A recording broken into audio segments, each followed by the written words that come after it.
Ang kalihim ng Department of Labor and Employment, kinilala ang pangangailangan ng wage increase sa gitna yan ng mataas na presyo ng mga bilihin. Kaugnay niyan, may nakalapang report si Bombo Isa Cotoner.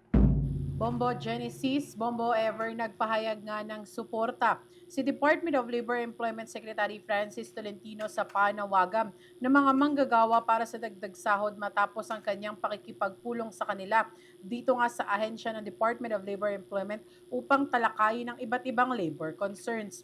Ayon kay Kamanggagawa Party List Representative Eli San Fernando, inilahad nila sa kalihim ang ilang panukalang batas na layong palakasin ang proteksyon at benepisyo ng mga manggagawa.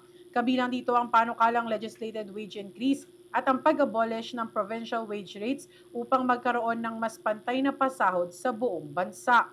Sinabi ni San Fernando na mataas ang kanilang pag-asa na patuloy na susuportahan ni Tolentino ang kanilang mga panukala lalo na't dati na rin umano itong nagpahayag ng suporta sa mga wage-related measures noong siya ay nasa Senado sa 19th Congress. Gayunman, kinikilala rin anya ng kanilang sektor ang proseso ng pagsasabatas ng wage bills. Dahil dito, handa silang hintayin ang magiging pag-aaral at opisyal na tugon ng kagawaran hinggil sa kanilang mga panukala. Kaugnay niyan, pakinggan natin ang tinig ni Kamanggagawa Party List Representative Eli San Fernando. On legislated wage increase, the Secretary has a track record of pushing that during his term as a senator.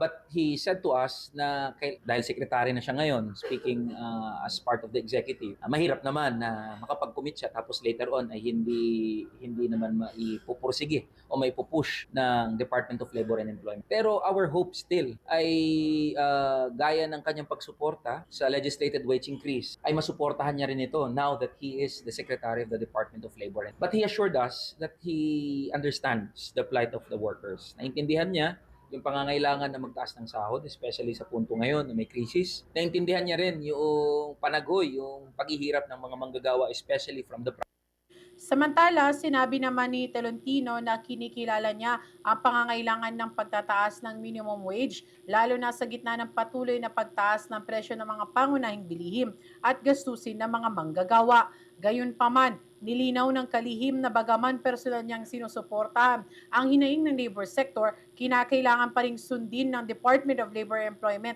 ang umiiral ng mga batas at proseso sa wage adjustments, kabilang ang mandato ng regional wage boards at mga legislative measures na dadaan sa Kongreso. Tinalakay rin sa pulong ang posibilidad ng mas malawak na partisipasyon ng mga labor groups sa workplace inspections upang higit pang mapalakas ang pagbabantay laban sa labor violations gaya ng underpayment, illegal dismissal at iba pang paglabag sa karapatan ng mga manggagawa.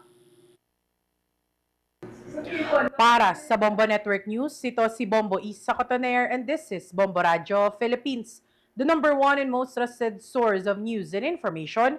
Basta Radio Bombo. For the most trusted source of news and information, visit our website at www.bomboradio.com. Follow us on Bombo Radio mobile app, Facebook, YouTube, TikTok, and X, formerly Twitter. Like, share, and stay connected. Anytime, anywhere.